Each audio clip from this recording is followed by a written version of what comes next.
the Celtics and the Raptors going forward. I want to say that it's going to be a series where the Celtics going to wake up and they're going to be like, hey, we lost the game, we're going to bounce back and everything like that. It's not going to be that simple. It's going to be a dogfight going forward. You can tell that this is why the Raptors are playing this season and how they're playing it. They're playing it like everybody thinks we can't win without Kawhi Leonard. They're using that as the motivation and the battery in their back. That being said, they're not going to go down without any kind of fight. They're going to try to go down with their dignity. Even though teams naturally have more talent than them, have more stars, that doesn't matter.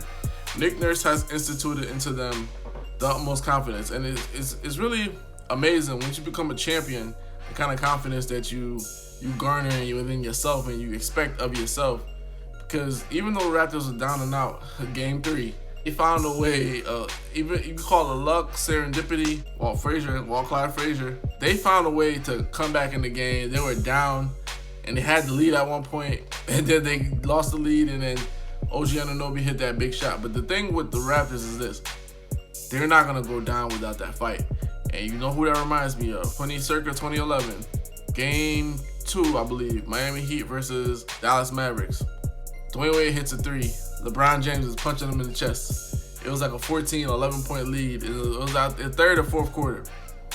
Jason Terry looked at his guys, and he looked at Dirk Nowitzki. He said, you see them motherfuckers celebrating over there? They think it's over. They think it's over. The Dallas Mavericks proceeded to have one of the largest comebacks in the fourth quarter history in the NBA Finals. Won the game. LeBron and Dwayne Wade was making fun of Dirk Nowitzki for having a cold and the flu or whatever. They'll as they're walking out the arena with the ice packs. Dirk Nowitzki proceeded to win the series and become MVP of the series. And people look at that as like one of the Heat's most, defining losses. But it also is one of the defining moments of championship pedigree. Champions, in Dallas hadn't won at that point, but they've been to the mountaintop and they lost. But just the championship mentality that you have, it's a respect thing. I think the Celtics let the Raptors off the hook, and the Raptors know it too. And they know, like, when you do something like that, it's going to bite you in the ass. And I think the Raptors are going to play even harder today for Game 4. It's going to be like a dogfight. Of course, I could see the Celtics winning the series, but now it's just not going to be as easy.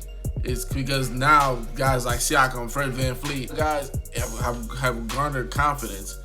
Even when you saw their point guard, he wasn't even getting into the lane like that, and he basically forced his way into the lane multiple times, and then finally hit like 1 or 2 threes. But other than that, he hadn't been scoring. So with the Raptors is this: you just gave them some confidence, say, hey, we could beat you, and we could beat you at your own game. You know what I'm saying? Like, we're not that as athletic as you are, but we throw in the zone, we rattling you off. You Nick Nurse threw in the zone, that rattled the Celtics a little bit, and that allowed Toronto Raptors to come back. And that's the problem. Like, you throw in the zone, now guess what? Brad Stevens throws in the zone, but guess what? The zone defense doesn't play well to his personnel. He has personnel that can man you up. Why play zone? And that's what hurt them, and the Celtics that made them lose Game 3. They played the zone for no apparent reason and lost the game. So to me, it's just more of like outsmarting yourself and things of that nature. Championship pedigree is gonna show itself, and I know I wouldn't be surprised. This is why I wouldn't be surprised. I won't be surprised if the Celtics blow them out Game 4, but I won't be surprised if the Raptors win Game 4. Small margin or large margin. I feel like the Celtics kind of screwed the pooch, and it's just like now and this is a real thing. There's momentum in the series. Unless they're dealing with like veterans, guys that are closers. Like, for example, like if Kobe loses a Game 4, rest in peace, Kobe. If Kobe loses a Game 3 like that, Game 4 they drop in 20, they winning that. They winning that game. They moving on. They moving on, or whatever the case is. Now, if you have like a young team, like the younger Warriors, and they lose like a Game 4 and lose like Game 5, shit, Game 7. You know what I'm saying? So like things like that happen. You saw that with the San Antonio Spurs. Ray Allen hits that big shot.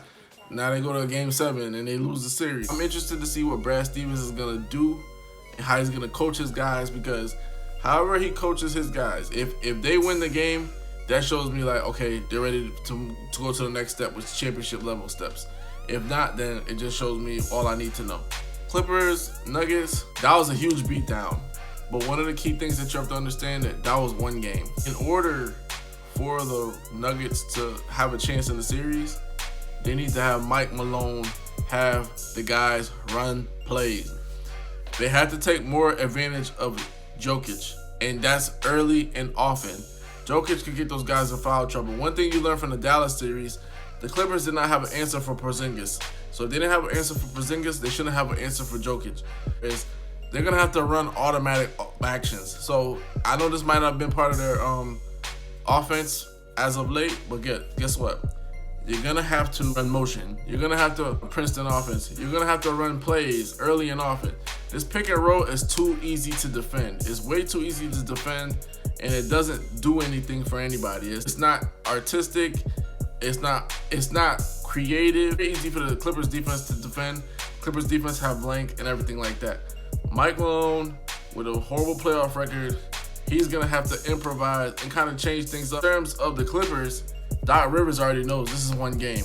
He already knows that anything weird happens, one injury, anything that could happen, could force everything the wrong way. So he's going to impress on his guys. Don't fall in love with game one. Game two is going to be a lot more difficult for both teams.